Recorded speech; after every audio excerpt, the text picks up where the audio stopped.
You're listening to TG1F, an F1 podcast with Kate and Nicole. We're your hosts. I'm Kate. And I'm Nicole. And this is our show, where we talk about all things Formula One. And a lot of things that are not Formula One, too. Because why the heck not? This is your formal invitation to a weekly hangout with your F1 BFFs, where we'll talk on-track action, off-track gossip, and throw in some hot pop culture topics. It doesn't matter if you're a seasoned F1 fan, a curious newbie, or literally just think the drivers are hot. Because they are. There's a little something in this podcast for everyone. Speaking of which, did you hear what happened this week? No, tell me about it. We're not really going to be doing video, but like just for the sake of it. Would love to. Look at that. For the sake of it. Amazing. It's great. What do you like better today, this hat or the Han Cook hat? I like the Han Cook. All right, everyone says the Han Cook hat. Han Cook. I think you're going to have to get close with it. Okay. Because of the music. We just Is it want to okay make if I sure. hold it like right here under my chin? I don't know. I guess we're going to test it out. Okay. No, like I'm just talking about a microphone in general. Like you're kissing like Like- a piece of equipment that like hundreds of people He use. literally like puts like right under his lip. And I'm like, that's Well, a lot of comedians do this. They rest it on their chin. no, his lips touch it. It's Really? really unsettling to me. Okay. It's really unsettling. Good to know. Okay, well, James, welcome so much. Okay, James. Anyway, thanks so much for you do that TikTok song, the Wendy What? Williams, where she's like, okay, James. I don't know that You don't clip. know that one? No. Okay. Okay, well, we'll have to do an audio with I've seen a lot of Wendy Williams clips, but not that one. Okay, well, I'll have to show it to you after this. Yeah, it's really funny. It's like there's silence. And she's like, what was that? Okay, James. Oh, I do know that. Yes. I don't think I've heard it with the James at the end. Oh, I've heard the what was that? and no, she goes, okay, James. Who is James? I though? think her producer, maybe? I Okay. have no idea. It wasn't me. I didn't work on that show. Can you imagine if it was, though? That would be really good. It'd be amazing. Okay, for anyone who's listening, I'm joined here with James Coker. He is comedian extraordinaire, the funniest guy on motorsport. Not the funniest person, The funniest guy because there's a lot of people funnier than me. on motorsport, content creation, friend of the pod. First time on the pod, which is kind of crazy. Yeah, But I'm really excited for you to be my co-host today. I'm excited to be here. I'm sad it's only one half of Two Girls, One Formula. We'll circle back and we'll do a real Two Girls, One James episode. I would love that. Yeah. Two girls, a guy, and a pizza place. Yeah. Do you know that show? No. What is it? 1998 to 2001. It was like one of Ryan Reynolds' first shows. No. Yeah. I was only in like kindergarten, so I'm so old. Oh my god, I was like 15 when it was out. I brought that up to two other creators just now. They're like, I wasn't alive when that show was out. okay, I was alive. I was definitely alive. That's really funny. We'll get the whole crew together. I'm not worried about that. But we're here at the Portland E Prix this weekend. The weather's beautiful. The people are lovely. Yeah. How are you enjoying your time so far? It's lovely. It's an interesting. Here we go. It's an interesting contrast between other raceways that I've been to or races that I've been to. Like I feel like I'm at camp. Yeah. It feels like very rustic here. Yeah. But like I like it. Mhm. It's like I feel like often when you go to a race, especially in like Formula One or IndyCar, and even a lot of Formula E races, things are very like sleek and sexy. This feels more pared down, but I think it's very fun. Yeah. No, I mean, I think the location is beautiful. I was saying while we were doing the track walk this morning, I was with Nissan. Were you with someone? I was with Undred. Okay. I was like, I really wish that you could see the Yeah. mountains from the track. That would really just be the cherry on top. Maybe they could move the mountains closer. I think so, yeah. Maybe they move the track. They just pick the track and move it somewhere else. Or the mountain. I don't know which one's easier. We'll have to see. But I really like it. This is my first experience with Formula E. I know that you went to Mexico earlier this year, but I think also last season No. you've worked with them, no? No, this is my first season Okay. working with Formula E, but I've like a content creator full time this season with Formula E, along with a few other creators like Michaela. She loves F1. Tony Callan Brown, F1 Caroline. We've sort of been commissioned to make content for Formula E during the course of the season. And part of that agreement was to get to attend 2 races. So went to Mexico City for season 10, round 1. It was the first race I'd ever attended ever. I'd never been to a motorsport race in my life. Wow. Because I'm still very new to being a fan of motorsport. I'm a typical new fan that learned through Drive to Strive, and I know a lot of old school fans hate that, but not here. Whatever. You know that we say get out of here with that bullshit. So like my introduction to motorsport was getting to go to Mexico City and having like full access, like getting to go to the garages, talk to that's drivers, crazy teams. as a first experience. It was insane. Getting to do a grid walk. Yeah. Getting to sit in the Emotion Club, which is Formula E's version of the Paddock Club. And I was like, oh, I don't know if I can ever go back. Once you hit that lap of luxury, it's really hard to go back. And you know this because you went to the Miami Grand Prix with Hero Cosmetics. And when I saw you guys, I'm like, oh gosh, they're like. But you know what? I'll tell you this. So we did the Hard Rock Cafe Cabanas on Friday and Saturday, and then we were in Turn 18 grandstands for the Sunday race. Yeah. And we worked with Miami, the track. They gave us those tickets, and we created content. And so, honestly, it was way more fun in the grandstands. Okay. Because the rich people who sit in, not to say that we weren't so grateful to be invited to this thing and have this experience that a lot of people don't get to experience, but like as actual motorsport fans, it's way more fun in the grandstands. I think it's similar when you go to a football match, well, not American football, but European football. It's probably more fun sitting in or near the supporter section as opposed to like being in a club box or the owner's suite or something like that. Like, don't get me wrong. I hope everyone experiences some sort of elevated experience in motorsport. It's incredible. But then you go back and you're like, oh, I actually love this sport, and I love being around people who are like just as dedicated to me as this sport. And the view on Turn 18 was way better than where the beach club is. Okay. Because we were right on the pit entrance. So like they come around the hairpin and then it's the straight to the finish line. And I was just like, these seats are incredible. It was shaded. It was cool. Yeah. I had a great time. Great food options. And my other beef with the cabana, it was the same food every single day. Oh, you gotta switch it up. I was like, I don't want to eat chicken tenders for 3 days straight. Don't get me wrong, I love chicken tendies. I do too.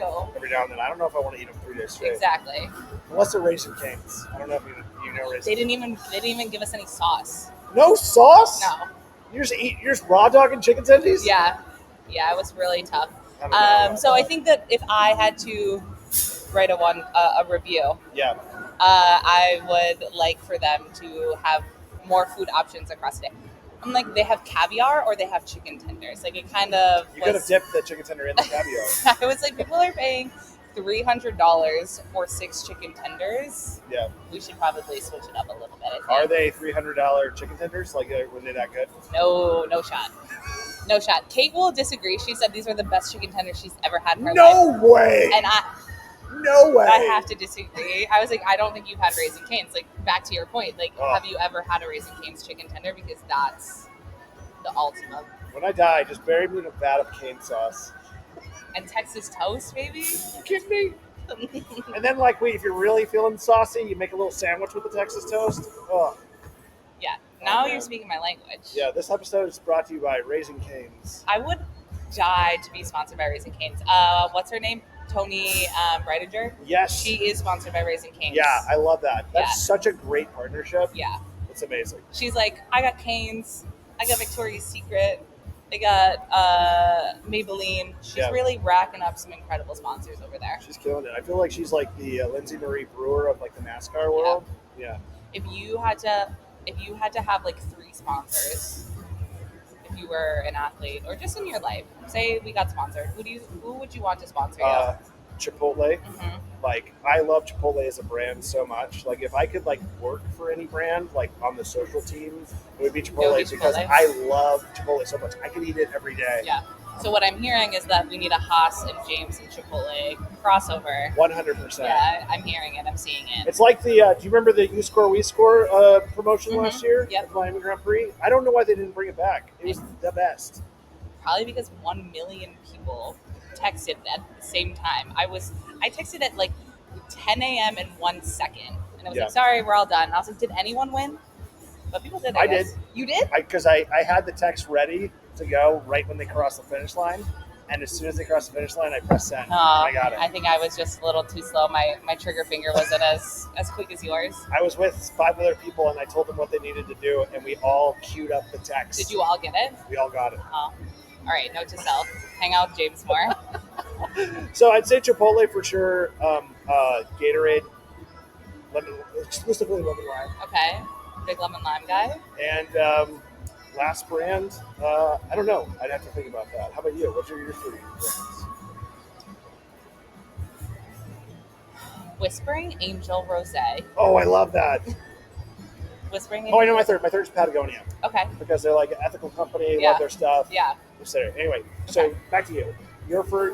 Not to interrupt. Sorry. Uh, Your 3 yeah. brands. So Whispering Angel Rosé. Love it. Big Angel. fan. Yeah. Big fan. It's always refreshing. I would love to pop a bottle of rosé on the said podium or after I win. Yeah. Would love that. Also, for like the price point, it is such good rosé. Yeah. It's like It's all reliable. Like I know that it's gonna be good. Like if I see it on the menu, I'm like I don't know any of these other ones. Like I know I'm gonna like that. yeah. You get summer water, you get summer in a bottle. Sometimes you might get a bad batch. You don't know. It's always good with Whispering Whispering Angel's Angel. always good. Yeah. Whispering Angel, if you're listening, this episode is also sponsored by Whispering Angel Rosé. I'll never forget the time that Malia Obama got papped with a bottle of Whispering Angel Rosé, but she was like up at college and she was under 21, and everyone was up in arms about it, Oh, man. and that was kind of like her it girl moment, I think. I love that. I'm sure sales of Whispering Angel skyrocketed after that. They should have. I also want to know, like, where was the Secret Service and how did they not intercept the Whispering Angel getting to her? I mean, do you really think they care? I think their job is Maybe to not. make sure she doesn't die, Yeah, not to stop her from like being a college girl. not to stop her from drinking quality rosé. Right. Like Okay. they're like, it's Whispering Angel, she'll be fine. Okay. We know it's good. It's gonna be fine. I think I would like to be sponsored by Nike I love that. just because I love sneakers and I love shoes. And it's a nice tie-in because we're in Portland right now. Yeah. Yeah. Shout out to Nike. Yeah. And I would love to just have so many Air Maxes. Like Yeah. every day a new pair of Air Max. So you lean towards the Air Maxes, Yeah. like not, the OG Jordans or Flyknits or anything No, like that? not really my style. I really like the Air Maxes and they're really comfy. Yeah. I think one of my favorite pair of shoes of all time is there's a Flyknit that they made that's like rainbow colored. It's like absolutely beautiful shoe. Yeah. And I have a very old pair of it, and I want to like try to get a fresh Yeah. look soon. So Nike, we got Whispering Angel, Yeah. we got Nike. Mhm. And I feel like I need a food brand to really round it out. I might say Shake Shack. Love Shake Shack. You kidding me? I love a Shake Shack Love Shake burger. Shack. You ever go to Shack Stack? Yeah. The combo mushroom and beef. Yeah. Oh my god. It's dangerous. It's but dangerous because if you bite too early or you bite at the wrong angle, the cheese like explodes in in your mouth, face yeah, it hurts. and gives you like Third third-degree degree burns. burns. Yeah. Yeah. Uh-huh. You get 100%. I'm aware of the Oh. safety hazard. I just think that too, they have my favorite French fry Yeah. out of like all the fast food Yeah. places. I've never had a bad French fry from Shake Shack. They're always crisp. Yeah. They're always fried perfectly. Yeah. Also, when I lived in New York when there was still just one Shake Shack. It was the Shake one. Shack in Madison Square Yep. Park. And we would go, my wife and I would go wait in line for, I don't know, an hour to eat at Shake Shack. And then there You're was like, I remember the days. yeah, we used to walk uphill both ways to get Shake Shack in the snow. You kids don't even know. Yeah. But we would like get our Shake Shack and we go sit in a bench in Madison Square Park. And I noticed that all the squirrels were incredibly overweight because everybody gives them food from Shake Shack. Telling. And they also are not scared of humans because they've identified humans as a food source now. Yeah. And like, I remember watching a news story on like New York One. I don't know if you get Spectrum in New York One. And they were doing an interview about Shake Shack or a piece on Shake Shack. And the reporter sat the burger down on the bench. And in the background, you see the squirrel trying to pull the entire burger by the wrapper. That's so funny. So funny. Oh my god, I need to see a clip of that. I wonder if it's somewhere on the internet. Yeah. But those are 3 great brands. Yeah. Whispering Angel, Nike, Shake Shack. And you know what? You could ask me tomorrow. They might change. Yeah. They might change, but that's kind of the mood I'm in today. Yeah. Those are my 3 dream sponsors at the moment. And those are also like 3 great sporting sponsors. Nike gives you the gear and apparel that you need for competition. Whispering Angel hydrates you. And Shake Shack gives you the energy you need to start your day. You need protein. You need a protein source. You know, you need carbs for a healthy, athletic diet. 100%. Obviously. Love it. Okay. Talk to me a little bit about your content creation process, because you are always putting out some of my favorite videos on the internet. Oh, thank you. I did get to see your setup when we Zoomed the other week. Right. Guys, it's very serious. It's in his garage. He has a green screen. Yeah. And lots of soundproofing boards. But what is your, do you plan things out, or is it just coming to you on the fly? Like, what is kind of your process? To quote a former president who I will not name, strategy, there's no strategy. Absolutely no strategy. But like, I wish I could tell you that I have like a content schedule and I have a process, but it's like really, I'm like you, chronically online. Yeah. And I'm just constantly like consuming media and watching stuff, and I just wait to be like inspired of an idea of something, and then I have to immediately go make it. Yeah. I cannot bank content. I cannot bank ideas. No, same. I have to immediately go make it. If I don't do it at that moment, the idea will disappear into the ether and be gone. Yeah.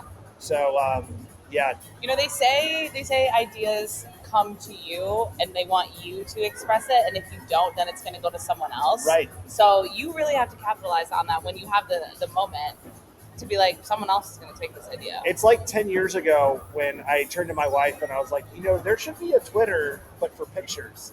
And she goes, there is one. It's called Instagram. Somebody beat you to it. It's giving. Have you ever seen the movie The Internship? Yeah. With Vince Vaughn and Will Wilson, He's like, what does he call it? Exchangeogram. Yeah. And they're like, it's Instagram. And he's like, take a photo. You put it online. Exchangeogram. And he's like, on the line. You're like, we're talking online. And he's like, yeah, on the line. We're talking about 2 different things. Truly one of my favorite movies of all time. I'm actually a really big Vince Vaughn stan. Yeah. Yeah. I love him. There's just something about him. Yeah. You know, he's from Chicago too. It's kind of like hometown hero. I love it when there are people that are successful in Hollywood that are just dudes. Yeah. And that's what he seems like. He seems like just like straight dude. Like, I feel like he kind of minds his business. Yeah. He makes movies that make me laugh. He minds his business. Yeah. He goes away. Yeah. Yeah. For sure. What is let's talk a little bit about FE because we're here. Yeah, absolutely. Who are you really rooting for this weekend? I mean, most of the drivers that I've talked to have been incredibly lovely and warm to me, and I think part of the reason is I look stupid. I dress I wear dumb tracksuits when I interview them. Yeah, would love this question I was thinking about earlier, and I was going to wait to have a mic in front of you. What is your tracksuit budget? I mean, for this, for every this time weekend, I see you, you're wearing a new tracksuit. For this weekend, the tracksuit budget was like $300. Okay. I went to eBay and I got 3 used tracksuits. Okay, so you get them from eBay and they're used. Yeah. Like they're vintage. Like the one I wore in Mexico City was a Speedo tracksuit from the 80s. Okay. That I got at a Salvation Army in Orlando, Florida when I was in college. I've had it for years. Okay. But so this has always been a big brand for you, tracksuits? No, I just decided to bring one for the track walk. I was like, I guess I need a tracksuit for the track walk. Yeah, exactly. Makes perfect sense to me. And then I didn't want to repeat outfits, so I was like, I got to get new ones for this weekend. But I found you can't out there people now. 100%. But I found, and this happened totally by accident, I was just going to wear it for the track walk segment when I was in Mexico City. But all the drivers were so much nicer to me when I looked really stupid. So I was like, this guy, he's no thoughts in his head. We'll be nice to him. Exactly. I think they kind of feel bad for me, so they're more patient with me than they might be. You're with kind of other like people. a rodeo clown. Exactly. Exactly. They're the bulls. You're the rodeo clown. Yeah. So tracksuit budget was around $300. So at Formula E, I just who am I rooting for? I like a lot of the drivers. I like the Andretti guys. I love Jev at DS Penske. He surprised me because when I watched Formula E Unplugged, he came off as a little intimidating. But when I actually talked to him, he was amazing. I think he appreciated that I was asking him questions that weren't the same 3 questions he gets from all the reporters. Right. So for him, it was a refreshing and it was refreshing and like a nice break Yeah. from the monotony of having to do press. Yeah. I love the Maximilian Gunther at Maserati. I love the Jaguar guys. So like, I wish I could tell you I have one favorite, but like I just want all of them to cross the line at the same time. All holding hands. Exactly. We all win, you guys. Yeah. That's so funny. And I love Ollie Rowland, but unfortunately he's sick, so he's sick. not here. Yeah. Yeah. I will say, I think I'm going to be rooting for Jahan this weekend. I love that. I talked to him yesterday, and I asked him, what's the better single, espresso or please, please, please? And he said, I don't know those. And I said, okay, well, I'll be speaking to you tomorrow as well. So your homework tonight is to go home and listen to them and then have an answer for me. And when are you going to see him? I had my call. I talked to him earlier today, and he's like, or I'll ask my fiance. And I said, you know what? Respect though. Whatever works, just have an answer for me tomorrow. Yeah. And he sits down and I said, and he's like, good to see you again. And I said, did you do your homework? And he said, I sure did. And I said, great, can't wait to hear about it. And so he said espresso, which is the correct answer in my opinion. Love that. What would you say? I think so. I think that espresso just has like a bit of more of an earworm. It is such an earworm. That song has been stuck in my head for a month. Since it came out, like you're always like, I'm working late all the time because I'm a singer. Like always, my boyfriend gets so mad at me. He's like, "Shut up!" He's like, "You're gonna start singing in your sleep someday." Yeah. I'm like, yeah. Not that "Please, Please, Please" isn't a good song. It's also catchy. Yeah. But I think espresso just has a little bit of an edge over it. Hondo baby. So I appreciate that he did the work. Yeah. And he held himself accountable for having an answer for me when he could have completely just blown me off. Yeah. And been like, this is stupid. I don't care. Yeah. So I appreciate that. Going for Jahan. Yeah. And he's had like a bit of a difficult season. So like hopefully like into the season. I will say I'm not sure that I have like the highest of hopes that he's going to be on the podium, but I need someone to root for. I hear you. That's how you get into things. You find someone, care about them, and you want to see them do well. And that's why we're here. Yeah. Where, I think I've said this before, when you watch motorsport, like the spectacle itself is thrilling, but without stakes, without a reason to care, like it's hollow and without meaning. So like I think that's one Which is why Drive to Survive was so good for the sport. Exactly. People love to hate on that, but it's like that you have to tell those personal stories and you have to get people invested. And by humanizing these people, like you give them a reason to care. Yeah. And so like I think that's why it's important to bring content creators out to races like this. So I just want to give props to Formula E for doing that. Yeah. So you haven't really you've only really worked with Formula E in terms of creating content for them, right? Yeah, I mean, have you done stuff with other series? I went in like a professional capacity. Not in professional capacity. I made some ads, some paid content for the Miami Grand Prix. I did like 5 videos for them, and I've done some for brands. And I went to IndyCar as a guest, but not as like a professional thing. So Formula E is the first time doing this full time, but it's been like incredible to have this opportunity because I feel like the fact that Formula E is giving this opportunity to a lot of different content creators, it's also a great proof of concept for each creator to show what they can bring to the table at other series. 100%. Do you think that F1's going to catch up soon and be on this level, or do you think that they're going to be like, you guys will continue to create free content for us? Why would we capitalize on that? I would hope so, but I think also Formula One is so popular and so successful. And I hate to say this, but I don't know how much they need content creators to come. It would be nice. Yeah. It would be a nice courtesy. Yeah. Because, sorry, you built it off of our backs. Yeah. Sorry that we made it fun for people to watch. Yeah. Yeah. No, I don't know. I think they will have to at some point, but they're definitely going to be the lagger. They're just like, Formula One seems very buttoned up. And, we also see trends of the creative and social teams for the various Formula One teams taking content ideas from individual creators, or if not straight ripping ideas, sort of like co-opting like language and culture that a lot of creators, predominantly female content creators, have established in this space. So like, I feel like it's in Formula One's best interest to start involving creators in the process. Yeah, and I think it'd just be a good symbiotic relationship. Yeah. And I don't necessarily think you need to pay them a ton of money, but like fly them out, give them access, Yeah. give them 10 minutes with the drivers and your team principals, Yeah. and see what they can do for you. It's I think it's like it costs them almost nothing to do that. Yeah, I agree, and I think it's really going to come down to which teams see the value in that, right? Like I saw Pit Lane Twins are doing stuff with Ferrari in Austria today, Right. so I was like, great, to see them in the paddock. We got invited to the Williams car launch, had some time to talk to Alex and Logan, and so great, throwing that experience out there. So I think that more teams are trying to work. I don't think that they're able to get that budget every weekend, every race. Yeah. And I think it's definitely harder too with the American races.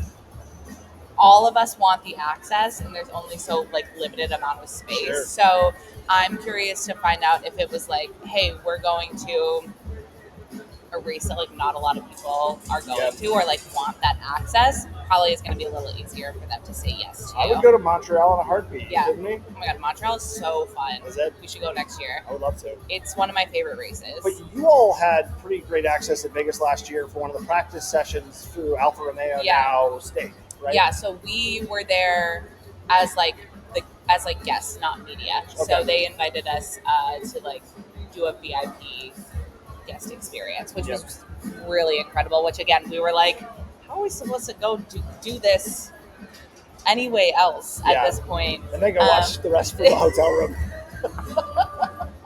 Yeah, so we did that Thursday, but I was talking to Beth Freda, who was on our pod last week and who we saw speak at the event last night, that I actually really enjoyed Vegas because it's so central to downtown that no matter where you are in the city, you feel like you're at a Formula One race.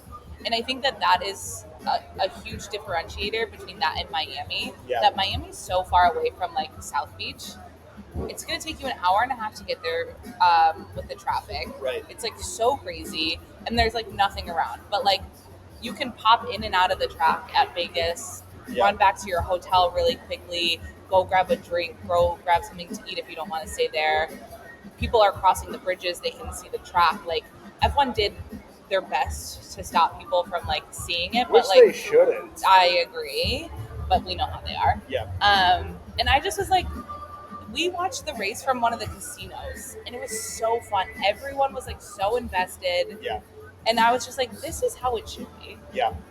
I think it was interesting because there were so many haters going into the first time they were doing the Las Vegas Grand Prix. And I was one of them. I was very skeptical. So was I. Very Believe pessimistic. Me. Yeah. And I will own up to that. And then, of course, after the FP1 incident with Carlos Sainz ripping off the manhole cover, everyone was like, oh, this is going to be a clusterfuck. Yeah.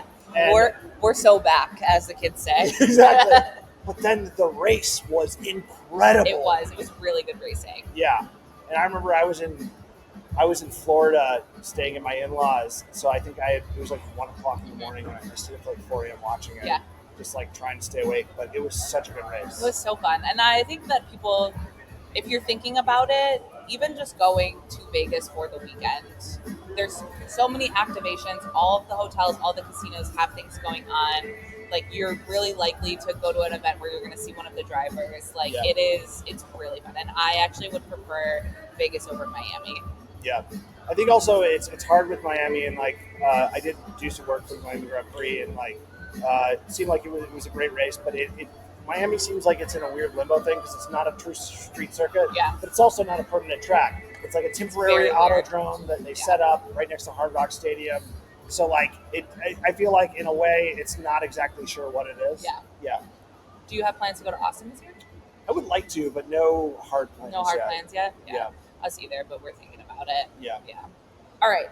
We're coming up on lunchtime. It's gonna get crowded in here soon. Okay. So I want to end on our Throne of Glass discussion. Okay, great. Okay. So for context, everyone, James is reading Throne of Glass. He's currently on Crown of Midnight. Yeah, I have 100 pages left. Okay. And were you influenced by? What were you influenced by? Who was I influenced by? Yeah. You. Okay. I just wanted to get that on the record. Yeah. I didn't want to assume. So y'all are probably the most prominent massholes that I follow on. It's so funny, Sarah Masshole. Caroline. Massachusetts. Well, both. We did become friends in Massachusetts, Okay. so we're massholes and massholes. So Caroline was just like, oh my God, we need to talk because I just was supposed to go on my book club and we just read ACOTAR and everyone was DMing me saying that I need to talk to you guys about ACOTAR. And I was like, oh yeah, we'll discuss. But would be really curious, A, about your thoughts on the book. Yeah. And B, let's go through what do we think, how do we think the different F1 drivers would do in the King's Championship? In the King's Championship tournament? Yeah. I think that's a great question. When I first read the book, I was a hardcore Game of Thrones fan, read all the books, watched the series. It felt very similar in ways, but then we got to the tournament, and the way I would describe the first book to people is like it's like Game of Thrones meets like Squid Games almost. Yeah. And I loved it. I thought it was very well written, like great character development, world building. I was crazy that you say great writing. She wrote that book at 16. That's insane. Yeah. I know it's not super poetic, but it's like it's written in a manner that's very simple and easy to follow along. And the plot is good, and you're like, I'm intrigued. I want to know what's going to happen. And I'm a person where often when I read books, I will zone out and I'll have to reread the page like over and over again, and that's not the case with these books because like I really love the simplicity in how they're written. Game of Thrones is a little wordy. Like half the time, George R. R. Martin is just you could zone out and like not. You don't have to go reread it because it's like fine. Half the time, George R. R. Martin is just describing what they're eating or what they're wearing. Yeah, you're like, this is 300 pages of nonsense. Yeah, but I absolutely love the two books that I've read so far. So I have to think about who would be who in the tournament. Okay, so let's make it easier. If all of the drivers, all 20 drivers are in kind of a physical Survivor style championship. Yes. Who do you think's coming out on top in terms of like athletic ability? They don't have to kill each other. I'm not going to say athletic ability, but just through like sort of wit and like cunning. I'm going to say Fernando Alonso. Yeah. I feel like he is just like very cutthroat and strategic, and like he's a charming guy, but he also is like he's got a killer mindset. Yeah. So I think I would see him becoming the King's champion. Yeah. Lance is going out first. Lance is out number one. He's only doing so well because the car is pretty good. Yeah, he also goes Prince vibes. Yeah. Okay, whoa! Don't compare Dorian to Lance Stroll. Well, I think like my first impression of Dorian, because like Dorian definitely grows on you, and you learn more about him, and you realize that he's a much deeper character, and it's very well read and cares and doesn't want to be like his father. Yeah. But it's your dream, dad, not mine. Yeah, exactly. First impression, Dorian's like Lance. Giving Lance Roll, But then he becomes more like, I don't know, who's actually more princely, and Charles? I don't know. But then there's Charles. That's like an easy. The thing is that I don't think Charles would do very well in the championship. I think you're right. I think Lewis would do really well. Yes. I think Lewis he's hiking mountains all the time. He's jumping out of airplanes. Like he's got some grit, which I think would really help him in a tournament like that. I think also Lewis very much is like a wolf in sheep's clothing because he's soft-spoken. He's always seems like very warm and kind to people, but he also has that killer instinct like Fernando Alonso. Yeah. I think his age has caused him to be like that. Yeah. Oh, I used to hate Lewis Hamilton. Really? Yeah. Like back in the day, I would be like, get this guy out of here. Like he's so fake humble, and he would just like say like such stupid comments. But again, I think he's grown a lot. Similar with Max, right? Like I think watching Max grow, like I used to also hate Max. I'd be like, this little punky dweeb is good, and he's like so annoying though. Yeah. And Lewis was kind of the same way, but now I'm like, how could anyone hate Lewis? He's so nice. Yeah. 100%. At me next time. I also like, regardless of like how Lewis is personally, like you have to respect and admire him for all of the causes that he gets behind. Yeah. Like he has done more to like impact change both in Formula One and in the world in general than any other driver on the grid, maybe any other Formula One driver ever. Yeah. Like with Mission 44, with the Hamilton Commission, he's the only one besides Sebastian Vettel who is politically active and speaks out on causes that are important to him. Yeah. So like, even if like Lewis Hamilton might not be a good hang, Like, you have to respect what he does. Oh, 100%. That's why I'm like, you can hate a lot of aspects about him. Maybe his driving, how he behaves on track sometimes. But like at the end of the day, that guy's doing a lot for the sport, and Yeah. you have to admit that. Yeah, And I think too, it's like, both like people used to hate Seb too.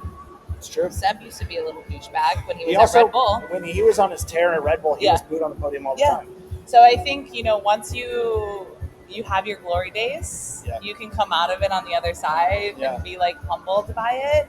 And I do really think that I'd like to see Lewis win another championship before he retires. I would love for him to win a championship and ride off into the sunset. Yeah. So Yeah. because I think, and I'm sure you probably have had this discussion on your podcast. I think if he had won in Abu Dhabi, he wouldn't be in Formula One right now. No, absolutely not. He'd be on an island with Roscoe just chilling. I want that for him. I deeply want that for him. He needs a break, and then he can come back and continue to do his philanthropy and his other initiatives. But he needs a break. I feel like, and I said this on another podcast, but I feel like whenever he goes to a race or track, I said this on another podcast before, but I feel like whenever he goes to a track now, it's like the GTA meme. Oh shit, here we go again. Or like Danny Glover from Lethal Weapon. Like I'm too old for this He's shit. like, here we go again. Yeah, no, it was nice to see him on the podium. Yeah. This weekend. And he also looked very good in Canada, and then in quali wasn't able to pull off the lap that he wanted. Yeah. Like in pre-practice sessions, he was top in the practice sessions. Yeah. And Mercedes is looking like their upgrades are really working. Yeah, I know you and I haven't caught up on the sprint yet, so Yeah. we don't really know what's going on there. But hopefully, it's a good weekend. Yeah. Who do you think's going to win this weekend in Austria? I mean, I think it's essentially a home race for Red Bull. I think Max is definitely going to win. Yeah. Also, correct me if I'm wrong, but I think in the Red Bull ring there aren't a ton of turns, so like straight line speed is really going to win out above all. So like I think the Red Bulls are probably going to win. But I'm going to say Max P1, Lando P2. I'm going to say Carlos Sainz P3. Okay. Not a super exciting prediction, but that's what I don't know. I think maybe George might podium this weekend. Wow. I think after last weekend he was really close. Yeah. Lewis kind of edged him out there. Yeah.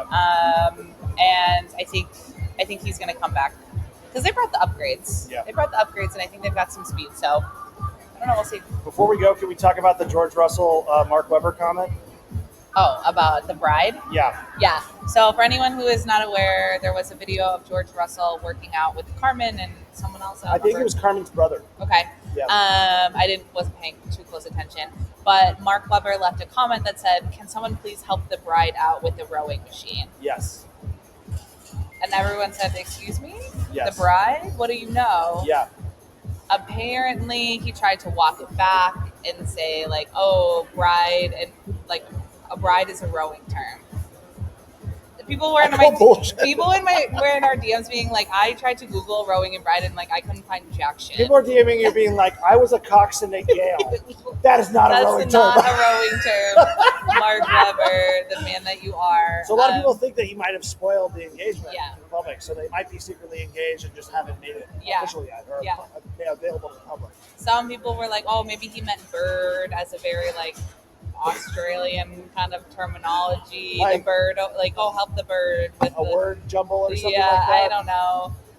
But I don't think it would surprise me, but it would surprise me, but then again not, because I'm like, you guys are so young, you're a child bride. But they're rich, so it's different. When you're rich, you get married young because it doesn't really matter. But I don't know. I mean, I think they're probably going to end up together. Yeah. That feels right. They're a good match. Yeah. Yeah.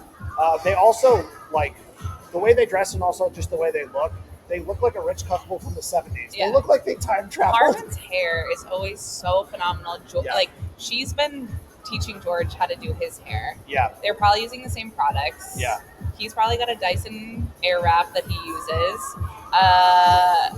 Yeah, he's really had a glow up. He's hitting that mid-20s second puberty For is sure. what's happening. Yeah. And he's kind of coming into himself. And they just look like the quintessential old money couple from the 70s and 80s. Like, it's so funny. It's like Tommy Hilfiger is like such a quintessential like American brand. Yeah. And I'm like, they pull it off so well. 100%. Put them in a magazine. Put them on the cover of a magazine. Have you guys already talked about on the pod how surprisingly competitive this season's been so far? Yeah, I mean, we've kind of talked about how every weekend we're generally like, there was a little lull there where Max was obviously going to win, but we're so back. Yeah. We were down, but Yeah. we're so back again. And last weekend I had a bunch of friends over, and I was like, guys, this is actually like a really good race. You guys are lucky to see this, because famously it's been not very fun. Right. And so all of my new friends who have gotten into it this season are like, no, I'm having so much fun. Like, this is so exciting. And I'm like, we're back. Yeah. But yeah, it's been really fun. McLaren has really been giving Red Bull a run for their money. Yep. The Ferrari boys are fighting each other, which I think is holding them back a I think it little was bit. also expected, though. Yeah. And to see Mercedes and Lewis being like, oh, I'm never going to out-qualify George again. He's going to get all the upgrades. Okay. I was like, you're sandbagging. Like, you're just trying to, woe is me. We know how you're going to do, Lewis. Also, like, maybe under-promise and over-deliver. Yeah. But, like, do we think that the conspiracy of someone leaking an email of them, like, not giving Lewis... I know there are a lot of conspiracy theories that maybe Mercedes was sandbagging him. I don't think that's the case. Apparently, they reported it to the police, which I was like, okay, settle down. Yeah. I think Toto's getting a little impatient. Yeah. But, like, I think this has just been surprisingly a really great season so far. Yeah. We've had, like, 4 race winners in the first 10 rounds. Yeah. Spanish Grand Prix, Lando finishing just 4 seconds behind Max was very similar to what happened in Imola. Yeah. Like, if he had just, like, a few more laps, he might have caught up with Max. So that was really exciting. Yeah. McLaren's looking really strong. Ferrari's looking really strong. Like, the standings are so much closer I know. than I think any of us thought they would be. Yeah. So We were like, all right, here we go again. The GTA meme, here we go again. Red Bull dominance era, we get it. yeah, but it's been really exciting. Yeah. Yeah. It's kind of, I know that they re-signed Sergio because of sponsorship money. And also consistency. I think they're, but I'm just like, wow, Max is really that much better than Sergio, huh? yeah. And yeah. Yeah. And everybody else will go for it. Yeah. But like I understand why they made the decision. Like, there's a lot of things in flux at Red Bull. There's a lot of instability for obvious reasons. A lot of people leaving. I think And probably 2026 new engines coming. They'll probably clean house. Yeah, right. But I know they probably wanted some level of consistency, and that's probably what Checo brought. Yeah. Max probably gets on with him. They didn't want to bring in a driver that might. I'm not saying anybody week to week can challenge Max, but maybe with the right They don't want to variables. agitate him, though. Exactly. So they want to keep him happy. Yeah. So I get why that decision made a lot of sense to me. Yeah. But as a fan, and I like Checo. I'm a fan of Checo. But it would have been interesting and fun to see someone else in that seat. Yeah. Yeah. I mean, there was so much speculation. Like, even the media was never even considering Checo as a possibility. They're like, was it going to be? Is it going to be Danny? Is it going to be? The media hates it. And so I was like, wow, everyone's like, Checo's out, and then he had the last lap. I mean, I feel like I made a video about this last year, but I felt like the media was gaslighting him last year, saying that he was underperforming, and the entire time he was still number 2 in the standings. Yes. And I No, that's insane. I mean, this year, the only reason I'm making those comments is because the past couple of races, he has not really performed at the level that you would expect him to. 100%, especially now that he has the pressure of the renewal off. Yeah. Like, he has a contract for 2 years. I assumed he was going to come into Canada and just podium or at least be very close to Max. I thought he was going to have a really solid race. So I was surprised that he performed so poorly. Yeah. Hopefully for his sake, he bounces back. It would have been an incredible comeback Cinderella story to have Danny Rick, your boy. Yeah, no shot. His career is over. Yeah, he's done so. But it would have been a nice storybook for him to come back and in get a parallel season, universe that exists. in a season or two in Red Bull. But he just didn't have the performance to prove to the powers that be that he deserved to be in that seat. Yeah. And it's hard because he's very marketable, so charismatic. Yep. I do feel like he lost some stock when he made some comments in the press where it would have been a good opportunity for him to give a message of support to women in motorsport. Yeah. And he chose to kind of just Yep. And I know when there was one particular soundbite, the reporter kind of fed him a line and he parroted it back. Yeah. And that's a thing reporters do. It's a trick. Yeah. And they're like, oh, is it just all noise? And he goes, yeah, it's just kind of noise. Yeah. And he shouldn't have done that. He Yeah. shouldn't have fallen into that trap. Yeah. But for him to not come out and give any sort of like message of support and solidarity to women in motorsport when so many of his fans are women. 100%. I think it caused his stock to fall a little Yeah. bit. So that's I mean, he's been kind of grinding my gears lately, so that's why I'm more of a Carlos girly these days. I hear you. So, but he's had a great career. Mm-hmm. He and Checo have had a similar career. They have around the same amount of Grand Prix wins and podiums.